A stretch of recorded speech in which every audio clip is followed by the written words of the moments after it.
అంటే ముఖ్యంగా శంకుస్థాపనలు లేదంటే ఇల్లు కట్టుకోవడాలు గృహప్రవేశాలు ముహూర్తాలు పెట్టుకున్నప్పుడు ఎలాంటి ముహూర్తం చూసుకొని వాళ్ళు ముందుకెళ్తే మంచిదంటారు? సాయిరామ్ సాయిరామ్.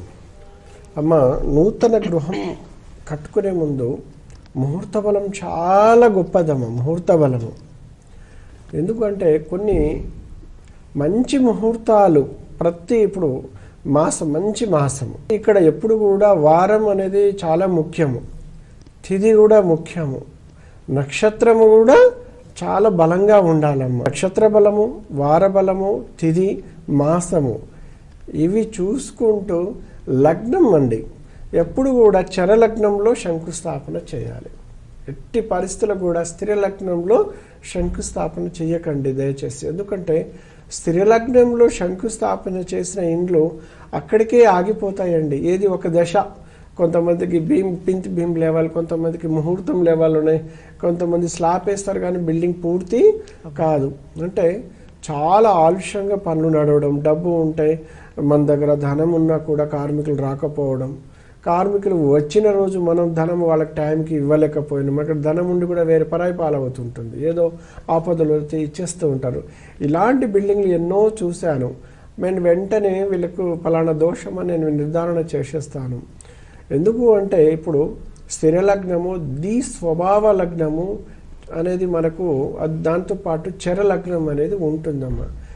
అది మనకు 4 చరలగ్నములు ఉంటాయి, 4 స్థిర లగ్నములు, 4 స్వభావ లగ్నములు ఇవి ఉంటాయండి. మనం ఎప్పుడు కూడా చరలగ్నంలోనే శంకుస్థాపన చేయాలి. ఉదాహరణకు మకర లగ్నంలో శంకుస్థాపన చేస్తే అసలు ఇల్లు మరి ఎక్కడి నుంచి డబ్బు వస్తుందో ఏంటిదో, అది లోన్ ద్వారానో అది మనకు తెలియదు కాదని, కానీ చాలా స్పీడ్గా వెళ్ళిపోతుందండి నిర్మాణం. పనులు కూడా చాలా ఉత్సాహంగా చేసేస్తూ ఉంటారు. అదేవిధంగా అలాంటి లగ్నములు దొరకనప్పుడు సెకండ్ అవకాశం ఏంటంటే స్వభావ లగ్నం.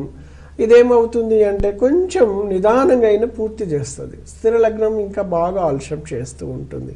అందుకని మనకు ఎప్పుడు కూడా మీకు మాసము, వారము, తిథి, నక్షత్రము ఉండి అక్కడ కూడా మనకు పుష్కరాంశ, శుభాంశ, పిన్ పాయింట్ ఈజ్ పర్ఫెక్ట్ ఉండాలి. శంకుస్థాపన మనం చేసిన స్థలంలో మనకు శంకుస్థాపన అంటే లగ్నం ఒక 2 hours ఉంటుంది. ఈ 2 hours చేసుకోవచ్చు అండి, పూజలు అన్నీ చేసుకోవచ్చు. కానీ అందులో పుష్కరాంశాన్ని మనం ప్రధానంగా అంశంగా చూసుకోవాలి, శుభాంశాన్ని చూసుకోవాలి.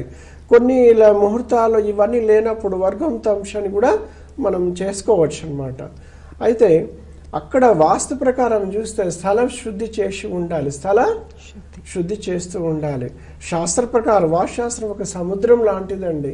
మేము ఎప్పుడో 2016 10 కూడా నేను 10 చెప్పానండి శంకుస్థాపన ముహూర్తంలో స్థల ఎన్నిక ఎలా చేసుకోవాలి. స్థల ఎన్నిక మనం తప్పనిసరిగా ఏదైనా ప్లాట్ స్క్వేర్ లేదంటే రెక్టాంగిలే ఉండాలండి. కానీ బాగా ఇరుకైన స్థలాలు కలిసి రావు. ఇరుకైన స్థలాలు ఎంత డబ్బులు పెట్టి లోపల ఇంటీరియర్లకు కోట్ల రూపాయలు పెడుతున్నారు, చూస్తే సన్నగా ఇరుకైన స్థలాలు. అలాంటి ఇరుకైన స్థలాల్లో మనం డబ్బులు పెట్టి ఇబ్బంది పడకూడదు దయచేసి. ఎవరైనా కూడా ఇరుకైన స్థలాల్లో మంచి సత్ఫలితాలు ఇవ్వదనమాట. అయితే దీనికి తోడు ముహూర్త బలాలు ఇవన్నీ చూసుకున్నా కూడా మొదటే మనము అష్టదిగ్బంధన చేసుకోవాలి. 100 సంవత్సరాలు మనము, మన పిల్లలు, మన వంశము, మనం గొప్పవాళ్ళం కావాలి. ఏది నాలెడ్జ్ పరంగా కావచ్చు, ఆర్థిక పరంగా కావచ్చు, సామాజిక పరంగా. మనం భగవంతుడు ఈ జన్మ ఇచ్చిందంటే అందమైన ఇల్లుతో పాటు జీవము, జీవకళతో పాటు అందులో మనకు ఎలాంటి ఇబ్బందులు లేకుండా మానసిక ప్రశాంతత ఉండేటట్టు తరతరాలుగా 10 మందికి సహాయం చేసే విధంగా ఈరోజు మనం చేయకపోవచ్చు అండి. మనం మంచి ఇల్లు కడితే మన పిల్లలు బాగా చదువుకొని గొప్పవాళ్ళు ఉంటే 100 కుటుంబాలకు వాళ్ళు సాయం చేసే స్థాయికి ఎదిగారంటే అంతకంటే ఆనందం మనకు ఏం కావాలి. కానీ ఆ స్థల బలము ఉండాలి. కానీ మనకు ముహూర్త బలం ఇవన్నీ ఉన్నా కూడా స్థల బలం లేకుంటే, స్థలంలో ఏదైనా పుట్టలు కానీ ఏమైనా ఉంటే వాటిని మనం ఏదైనా చెట్లు కానీ చెట్లకు అంటే వేప చెట్టు దైవ వృక్షం అండి, రావి చెట్టు ఒక దైవ వృక్షము, ఇలాంటి కొన్ని వృక్షాలు ఆ చెట్లుని మనం తీసేస్తూ ఉంటాం. ఆ దుంప దోషాలు లోపల మిగిలిపోతుంటాయి. ఇలాంటి దోషాలు అలాగే ఆ స్థలంలో పూర్వీకులు ఎప్పుడైనా, ఎందుకంటే ఏదైనా మనం కొన్ని అశుభ కార్యాలకి ఆ స్థలంలో ఉపయోగించారు. ఇవన్నీ ఎన్నో హిస్టరీ తీసుకొని స్థల ఎన్నిక తీసుకొని ఆ స్థలం ఎవరిది ఏంటిది, ఆ స్థలము కొన్నవాళ్ళు ఏం చేస్తున్నారు, చేసుకున్నారు. ఎంత చరిత్ర తీసుకొని స్థల ఎన్నిక చేసుకొని మనం మంచి లగ్నం ముహూర్త బలంతో తీసుకుంటే మంచి ఇల్లు కట్టుకోవచ్చు. కానీ నేనేమంటాను అంటే గృహానికి ఇబ్బంది పెట్టే దాదాపు ఒక 108 రకాల దోషములు ఉంటాయండి. 108 రకాల దోషములు, భూగర్భ దోషములు, 8 అడుగుల లోపల ఎన్నో శల్య దోషములు ఉండవచ్చు అండి. ఇప్పుడు చెట్టు ఏర్లు మిగిలిపోతాయి, అవి కూడా శల్య దోషం కిందికి వస్తాయన్నమాట. ఏదైనా ఆ స్థలంలో బొగ్గు బట్టీలు కానీ కాల్చి ఉంటే అవి లోపలికి ఉంటే శల్య దోషములు, ఇటుకలు లోపలికి ఉంటే శల్య దోషములు, ఇలాంటి ఎన్నో దోషముల్ని మనం అన్నీ సరిచేయలేము.